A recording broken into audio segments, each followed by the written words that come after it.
जोरदार तालियों के प्रणाम के साथ। सियावर रामचंद्र भगवान की, सियावर रामचंद्र भगवान की, पवन सुत हनुमान की, पवन सुत हनुमान की, बाबा भंवरनाथ की, बाबा भंवरनाथ की। नमः पार्वती पतिये हर हर।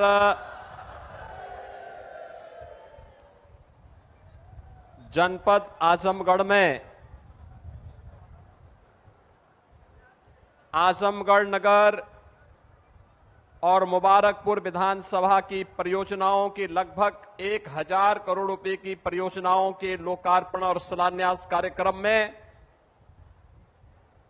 समारोह में उपस्थित उत्तर प्रदेश सरकार में मंत्रिमंडल के मेरे वरिष्ठ सहयोगी, पंचायती राज और अल्पसंख्यक कल्याण विभाग के मंत्री सुहेलदेव राजभर पार्टी के अध्यक्ष श्री ओम प्रकाश राजभर जी, प्रदेश सरकार में कारागार मंत्री और इसी माटी के सपूत श्री दारा सिंह चौहान जी, जनपद के प्रभारी मंत्री श्री अनिल राजभर जी, पूर्व सांसद श्री दिनेश लाल यादव निरुवा जी, भारतीय जनता पार्टी के क्षेत्रीय अध्यक्ष श्री सहजानंद राय जी, विधान परिषद सदस्य श्री विजय बहादुर पाठक जी, राम सूरत राजभर जी,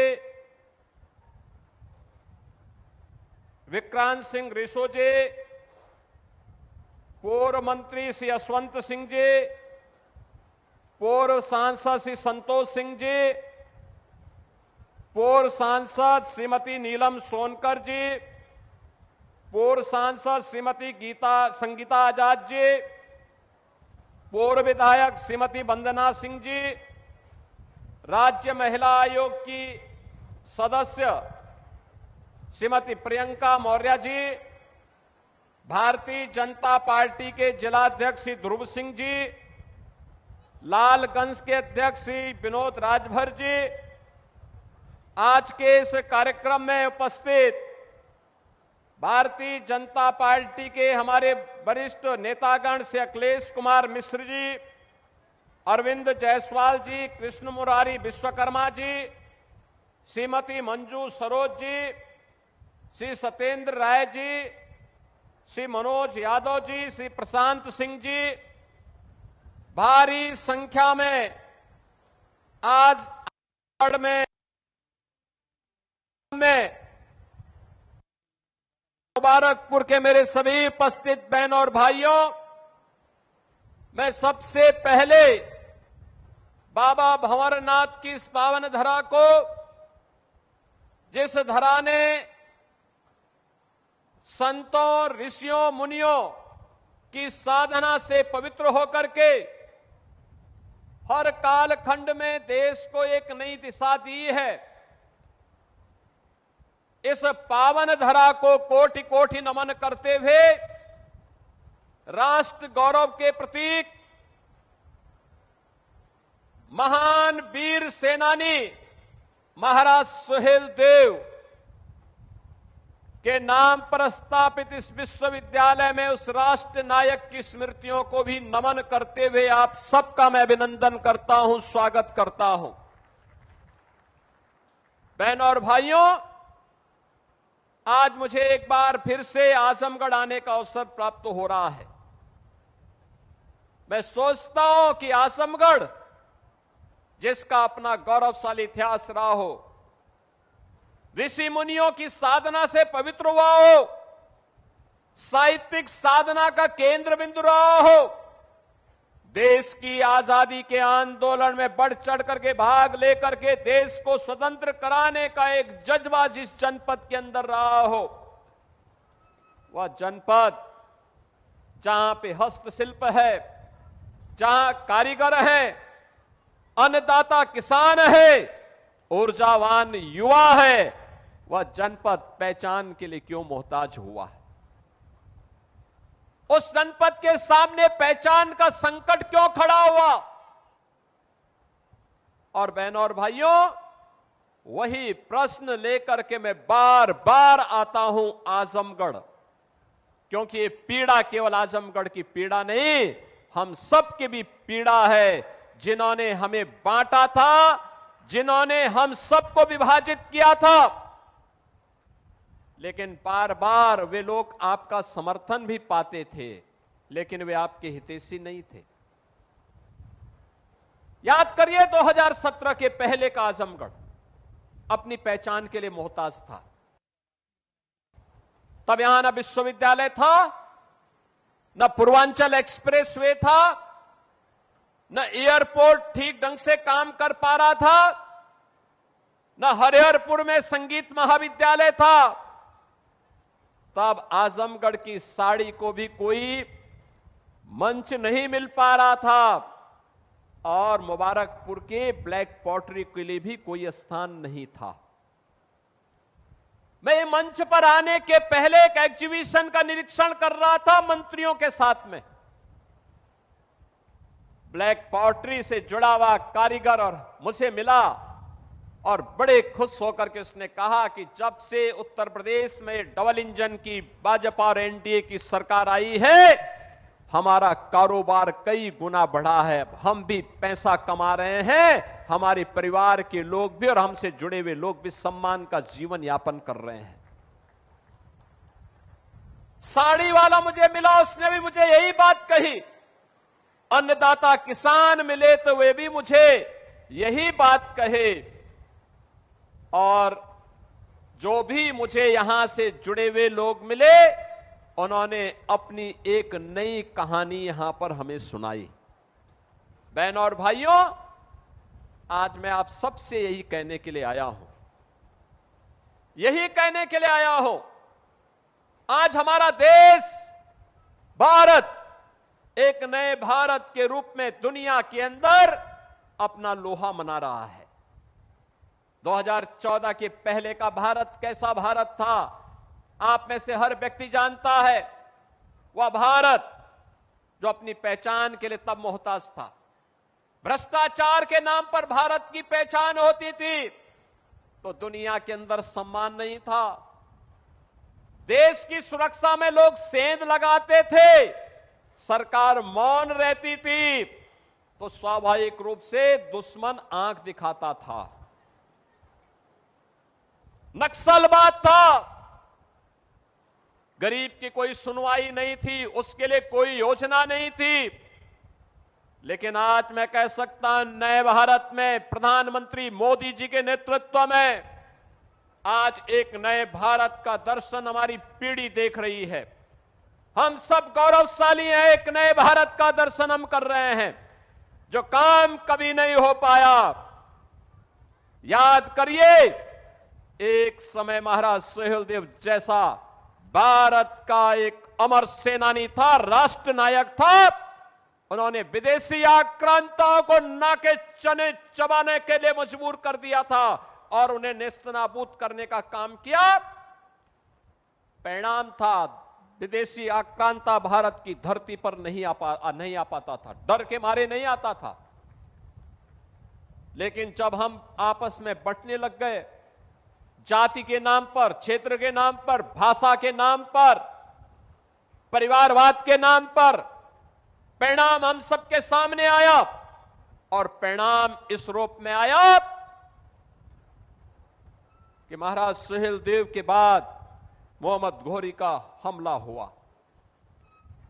महाराजा पृथ्वीराज चौहान ने एक बार नहीं 17 बार उस कायर आक्रांता को परास्त किया। वो हर बार माफी मांगता था, लेकिन एक बार चूक हुई, धोखे से पृथ्वीराज चौहान को उसने बंधक बना दिया, कैद कर दिया, अपने साथ लेकर के गया और फिर उसने जो व्यवहार महाराज पृथ्वीराज चौहान के साथ किया, ये इतिहास हम सबके सामने है।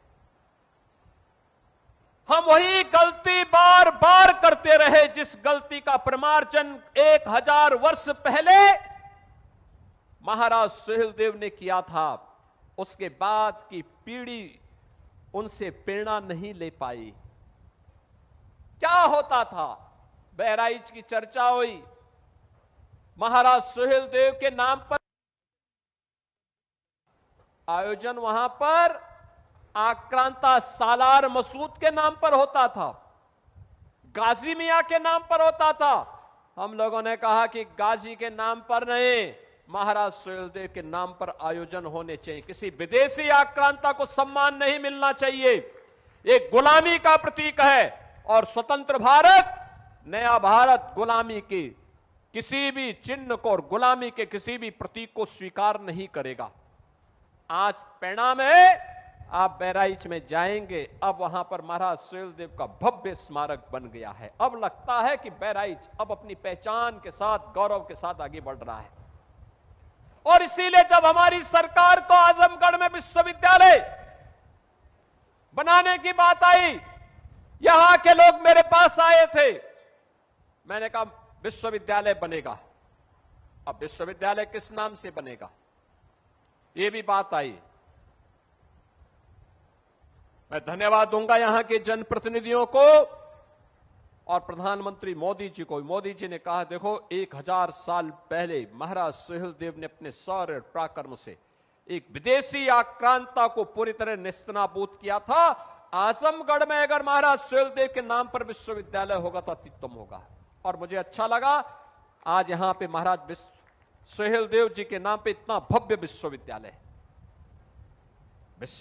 है तो उनके स्वारोही प्रतिमा भी लगेगी, भव्य प्रतिमा का स्थापना होगी यहां पे।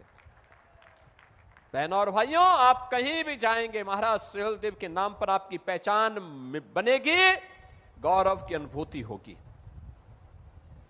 आजमगढ़ में आज आपका एयरपोर्ट है, पूर्वांचल एक्सप्रेसवे है, वाराणसी, गोरखपुर, प्रयागराज, लखनऊ, कहीं भी जाना हो आपके लिए 4 लेन की कनेक्टिविटी है।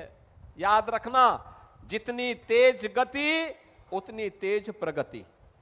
प्रगति का आधार गति होती है। गति अगर स्पीड ही नहीं है तो विकास भी नहीं हो पाएगा। और यही स्थिति आज आप सबके लिए भी है। आजमगढ़ की प्रगति के लिए आज ब्लैक पॉटरी को एक प्लेटफॉर्म मिला है, 1 डिस्ट्रिक्ट 1 प्रोडक्ट के माध्यम से। वाराणसी की साड़ी को एक मंच मिला है, आज वैश्विक स्तर पर उसको पहचान मिल रही है।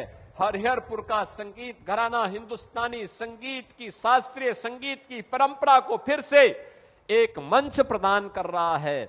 और निरहुआ जैसे कलाकार भी भोजपुरी की मिठास को पूरी दुनिया के अंदर पहुंचाने का काम कर रहे हैं। बहनों और भाइयों, मैं आज आप सबके सामने यही कहने के लिए आया हूं, ये वही तरह है जहां वीर कुंवर सिंह ने 1857 में अंग्रेजों के छक्के छुड़ाने के काम किए थे। ये रागे रागों की धरती है, अयोध्या सिंह उपाध्याय हरिओज जी की धरती है, महान साहित्यकार की पावन धरा है। ये पावन धरा अपनी पहचान के लिए क्यों मोहताज हुई? क्यों हर आतंकी घटना में संजरपुर का नाम आता था? क्यों हर गलत कार्य के लिए आजमगढ़ को बदनाम किया जाता था? क्योंकि तब सरकार उस सोच की थी, सरकार नकारात्मक सोच रखती थी, अपने स्वार्थ के लिए यहां के युवाओं का दुरुपयोग करती थी। गरीब के लिए न शौचालय था, न मकान था, न स्वास्थ्य की सुविधा थी, न गरीब के लिए राशन की व्यवस्था थी। युवा के लिए नौकरी के बारे में राजभर जी ने आपको बताया, कैसे युवाओं की नौकरियों पे सेंध लगती थी और कैसे उनकी सौदेबाजी होती थी। बेटी के लिए कोई स्कीम नहीं थी, बेटी के लिए कोई स्कीम नहीं हुआ करती थी। बेटी के लिए न कोई स्कीम है, न उसके सुरक्षा की व्यवस्था, न उसकी पढ़ाई की व्यवस्था, न उसको आगे बढ़ने की व्यवस्था, और गरीब कन्याओं की शादी के लिए भी सरकार की स्कीम कुछ भी नहीं थी। निराश्रित महिलाओं के लिए कोई व्यवस्था नहीं, 300 रुपया पेंशन, बुजुर्ग लोगों के लिए 300 रुपया पेंशन, दिव्यांगजनों के लिए 300 रुपया महीना पेंशन मिलती थी, वह भी 6 महीने में एक बार आ गई, और उसमें भी आधा कमीशन खोरी में चला जाता था। आज मुझे बताते हुए प्रसन्नता है, बेटी के जन्म लेने से लेकर के स्नातक तक की पढ़ाई के लिए हमने व्यवस्था दी है, हमने उनके लिए व्यवस्था दी है। बेटी बेटी होती है, बेटी का सम्मान होना चाहिए। मैं पिछले दिनों देख रहा था, समाजवादी पार्टी के अध्यक्ष श्री अखिलेश यादव की पुत्री के खिलाफ कुछ लोगों ने गलत टिप्पणियां की थी। जैसे मेरे संज्ञान में आया, मैंने तत्काल पुलिस से कहा, मैंने कहा इसमें एफआईआर दर्ज कराओ। बेटी के खिलाफ कोई भी अपमानजनक टिप्पणी स्वीकार्य नहीं होनी चाहिए। बेटी बेटी होती है, और हम तो संस्कार में पले बसे हैं, जहां कहा जाता है कि गांव की बेटी सबकी बेटी, गांव की बहन सबकी बहन। हमने तो कोई भेदभाव नहीं किया, लेकिन अखिलेश जी दूसरों को उपदेश देते हो, अपने चेले चपाटों को भी थोड़ा उपदेश दे दो कि अपनी भाषा को संयम कर लें। दूसरों के प्रति टिप्पणी करने के पहले स्वयं भी सोचा करो कि उनके लोग किस प्रकार की भाषा का प्रयोग बहन और बेटियों के प्रति, बुजुर्गों के प्रति, दिवंगत लोगों के प्रति और वरिष्ठ नेताओं के प्रति करते हैं। इसके बारे में उनको भी अपने लोगों को संस्कारित करने की आवश्यकता है। अच्छा होगा उनको समझाओ, और नहीं समझ सकते तो हमारे हवाले कर दो, हम उनको अच्छी तरह समझा देंगे। बहनों और भाइयों, आज बेटी की शिक्षा के लिए पैसा है, तो बेटी की सामूहिक विवाह की स्कीम भी हमारे पास है। गरीब बच्चों की पढ़ाई के लिए सुनील राजभर जी का विभाग अटल आवासीय विद्यालय भी बना रहा है, और नई नई स्कीम लेकर के उनके उन्नयन के लिए कार्य कर रहा है। हर विभाग कुछ न कुछ नया कार्य करके आज विकास की प्रक्रिया के साथ जोड़ने का काम कर रहा है। ये काम 2017 और 2014 के पहले क्यों नहीं हुआ? क्यों नहीं हुआ? ये एक्सप्रेसवे 2017 के पहले क्यों नहीं बन पाया? ये विश्वविद्यालय क्यों नहीं बन पाया? नर्सिंग कॉलेज क्यों नहीं बन पाया? यहां पर अन्य सुविधाएं क्यों नहीं विकसित हो पाई? कारण था, करने की इच्छा शक्ति नहीं थी। नौजवानों को नौकरी क्यों नहीं मिल पाई? ये कनेक्टिविटी इतनी अच्छी क्यों नहीं हो पाई थी? गोरखपुर जाने के लिए आज तो आजमगढ़ का व्यक्ति यहां से चलता है 1 घंटे में गोरखपुर, मात्र 1 घंटा। वाराणसी जाता है मात्र 1.5 से पौने 2 घंटे में वाराणसी पहुंचता है, 2.5 घंटे में लखनऊ पहुंचता है। यह है आज इतनी तेज आपकी गति बढ़ाने का काम। हर गरीब को सिर ढकने के लिए छत, हर गरीब के घर में शौचालय, हर बेटी की सुरक्षा की व्यवस्था, हर व्यापारी को भी सुरक्षा की व्यवस्था। हमने कहा है बिना भेदभाव के सुरक्षा दे देंगे, बिना भेदभाव के शासन की योजना से भी जोड़ेंगे। लेकिन अगर किसी ने गरीब की जमीन को हड़पने का काम किया, बेटी की सुरक्षा में सेंध लगाया और किसी व्यापारी के साथ भी जबरन करने का काम किया, तो फिर हम उसकी गारंटी नहीं ले पाएंगे। बहनों और भाइयों, आप सबसे मैं अपील करूंगा, नए भारत के साथ नए उत्तर प्रदेश को भी आगे बढ़ना पड़ेगा। नया भारत वैश्विक संकट में भी अपने लोगों को बचा रहा है। आपने देखा होगा कैसे भारत ने ऊर्जा संकट से देश को बचाया है, कैसे भारत अनवरत रूप से इस यात्रा को आगे बढ़ा रहा है।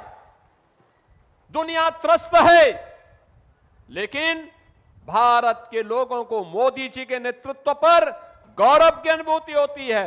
अभी एनडीए ने मोदी जी के 12 वर्ष निर्वाचित प्रधानमंत्री के पूरे होने पर उनके अभिनंदन के लिए दिल्ली में एक बड़ा कार्यक्रम रखा था। पूरे देश भर से लोग आए थे और सबने अपने अपने यहां की नई कहानी को, नई गाथा को कहा, कैसे देश बदला है और कैसे भारत आज दुनिया के अंदर सिर उठा करके चलता है और दुश्मन के मान में घुस करके दुश्मन को भी ठिकाना लगाने का काम करता है। आज ये नए भारत के अंदर देखने को मिल रहा है। कोई सोचता था, मैं मानता हूं महाराज सुहेलदेव होते, अयोध्या में राम मंदिर कभी नहीं टूटता। और महाराज सुहेलदेव नहीं थे, हम विभाजित थे, मंदिर टूटा। 500 वर्षों तक हम इंतजार करते रहे, संघर्ष करते रहे, युद्ध पीढ़ी दर पीढ़ी बदलती गई, वर्ष दर वर्ष बदलते गए, अयोध्या में राम मंदिर नहीं बन पाया। मोदी जी के आने के बाद डबल इंजन सरकार ने 500 वर्षों की समस्या का समाधान किया और अयोध्या में भगवान राम का भव्य मंदिर का निर्माण हुआ। क्या यह काम समाजवादी पार्टी कर पाती? मैं पूछना चाहता हूं आजमगढ़ वासियों से, आप लोग राम मंदिर के निर्माण से खुश हैं कि नहीं है? राम मंदिर का निर्माण आजाद भारत में तत्काल हो जाना चाहिए था कि नहीं होना चाहिए था? क्या यह काम कांग्रेस कर पाती? क्या यह काम समाजवादी पार्टी कर पाती? जब ये आपकी आस्था को सम्मान नहीं दे सकते, आपके पूर्वजों को सम्मान नहीं दे सकते, आपके देवी देवताओं का सम्मान नहीं कर सकते, तो आप इनके साथ जुड़ करके कौन सा बड़ा तीर मार देंगे? आप ये कुछ नहीं कर सकते, ये गरीबों का कल्याण नहीं कर सकते, ये विकास नहीं करा सकते, आपकी आस्था का सम्मान नहीं कर सकते, युवाओं को नौकरी नहीं दे सकते। इनको आप कहे सिर में ढो करके चलते हैं तो बोझा है व्यवस्था के लिए। इस बोझा को ढोइए मत। वर्तमान को सुधारने के लिए और उज्जवल भविष्य बनाने के लिए डबल इंजन सरकार के साथ, डबल स्पीड के साथ आगे बढ़ने की तैयारी करिए। और उस स्पीड के लिए डबल इंजन की सरकार आपके बीच में है। हमने तो यहां 10 विधानसभा थी और 2 लोकसभा है, बीजेपी का कोई नहीं जीता, लेकिन तब भी विकास से हमने वंचित नहीं होने दिया। आजमगढ़ को विकास किया इस उम्मीद के साथ कि निरुआ जीतेगा जरूर अगली बार। और निरुआ पिछली बार तो जीत गए थे। और मैं उनसे बार बार कहता हूं कि वे कुछ फिल्मों की शूटिंग यहां भी कर लिया करो, यहां भी कुछ फिल्मों की शूटिंग करो, कुछ यहां के नौजवानों को भी जोड़ो, उनको भी नया कलाकार बनाओ। हरिहरपुर के विकास के लिए जिसने कला की हर विधा को आगे बढ़ाया है, उस पावन धरा को भी थोड़ा आगे बढ़ाओ। उनके साथ जुड़ करके वहां के नवोदित कलाकारों को एक मंच दो। आने वाली पीढ़ी कृतज्ञता ज्ञापित करेगी कला का सम्मान करने के लिए। हरिहरपुर को या फिर यहां की ब्लैक पॉटरी को या यहां की साड़ियों को, यहां के अन्नदाता किसानों को, यहां के ऊर्जावान नौजवानों के लिए एक मंच मिलना चाहिए। और उस मंच के लिए आजमगढ़ को आज तैयार होना चाहिए। आज इन्हीं शब्दों के साथ बहनों और भाइयों, 1000 करोड़ रुपए की परियोजनाएं यहां आज आपको उपलब्ध करवाई जा रही हैं। केवल 2 विधानसभाओं की हैं, अन्य विधानसभाओं के लिए भी ऐसे ही आएंगे, बार बार आएंगे, क्योंकि आजमगढ़ को सुरक्षित भी बनाना है और समृद्ध भी बनाना है। और इसके लिए हम बार बार आएंगे इस विश्वास के साथ। आप सभी को मौसम की इतनी विपरीत चुनौती आई, ओम प्रकाश राजभर जी बोले कहीं टेंट उड़ेगा तो नहीं, हमने कहा जब तक हम हैं तब तक तो नहीं उड़ेगा।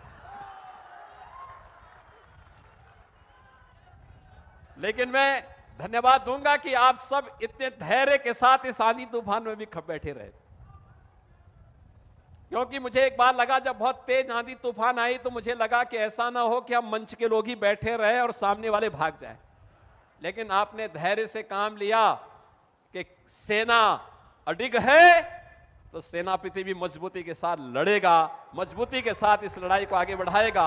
आजमगढ़ वासियों, मैं इसके लिए आप सबको हृदय से धन्यवाद देता हूं। 1000 करोड़ रुपए की इन परियोजनाओं के लिए इन दोनों विधानसभा क्षेत्र के सभी बंधु बांधवों को, सभी नागरिकों को हृदय से बधाई और मंगल में शुभकामनाएं व्यक्त करते हुए अपनी वाणी को विराम देता हूं। और प्रशासन से इस बारे में जरूर कहूंगा कि आजमगढ़ के लिए आजमगढ़ विकास प्राधिकरण के माध्यम से हमें पुरानी जो जेल है उस जेल को एक अच्छे कन्वेंशन सेंटर या किसी अच्छे केंद्र के रूप में आगे बनाने के लिए, बढ़ाने के लिए एक व्यापक कार्य योजना आगे देनी चाहिए। आप सबके प्रति मेरी शुभकामनाएं, धन्यवाद। जय जय श्री राम। बहुत बहुत धन्यवाद माननीय, आपके मार्गदर्शन